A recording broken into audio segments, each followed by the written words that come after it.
पास एक शख्स अक्सर आता था, बड़ा मालदार था, एक ही बेटी थी, वो भी टांगों से माजूर थी।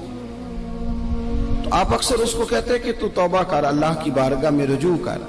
एक वक्त ऐसा आता है कि फिर इंसान का जब कोई अपना नहीं रहता फिर उसे मुसल्ला याद आता है, लेकिन अगर मुसल्ले की आदत बचपन से पड़ जाए ना तो फिर जरा आसान होता है अल्लाह से दिल लगाना। वो अक्सर आप उसको कहते हैं कि ठीक हो जाए, कि तो बेटी है, वो भी बेचारी माजूर है, तो कहाँ दौलत ले जाएगी। आज करता हूँ, हम तारीखें देते रहते हैं ना अल्लाह ताला को माज़अल्लाह के रमजान से मैंने नेक हो जाना है, उम्रा करके आऊंगा तो फिर मैं पक्का नमाजी हूँ। खुदा के बंदो, किसने तुझे बताया कि रमजान तक तू जिंदा रहेगा? किसने खबर की कि उम्रा करने तक तू बचेगा? हजरत अबीब अजमी उसको कहते तो कहता बड़ी जल्दी ठीक हो जाऊंगा। एक दिन सवेरे सवेरे तौबा करने आ गया।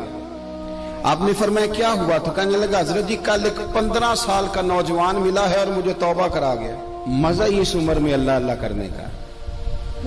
नबी करीम से मोहब्बत भी करनी हो तो यही उम्र है। इश्क लगा सी खेडा खेड दी नूं ते फिर मैनू खेडा भुल गईयां।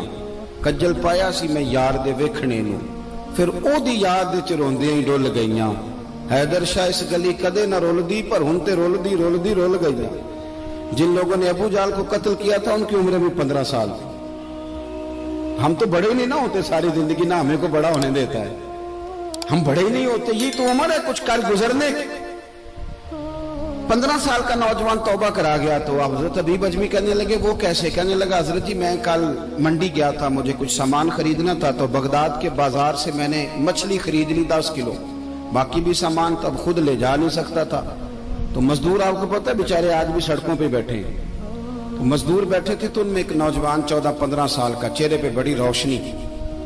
मैंने उसको कहा बेटे मजदूरी करोगे? कहने लगा हुजूर मजदूरी भी करता हूँ, पढ़ाई भी करता हूँ, और जो अल्लाह को मंजूर हो उसकी इबादत भी करता हूँ। मैंने उसे कहा कि ये मेरा सामान है, फलां जगह पहुंचाना, क्या लोगे? कहने लगा 3 दिनार मजदूरी।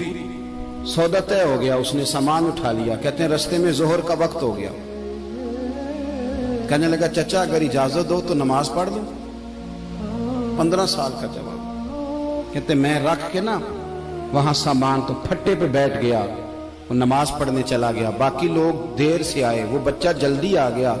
मैंने कहा बेटे आप जल्दी आ गए? कहने लगे नफल छोड़ दिए, आप यही ना समझ लें कि काम चोर है, मैं बाद में पढ़ लूंगा। कहते हैं वो दोपहर का वक्त, रमजान भी नहीं था, मैं उस बच्चे को, नौजवान को घर ले गया और मैंने अपनी बीवी से कहा कि बड़ा नेक है, नमाजी है। और रास्ते में ये भी हुआ है कि मैंने उसे एक दफा कहा है कि ये मुझे थोड़ी देर के लिए दे दो, गर्मी बड़ी है, तुम्हें पसीना आ रहा है, मैं उठा लेता हूं। कहने लगा नहीं चचा मैं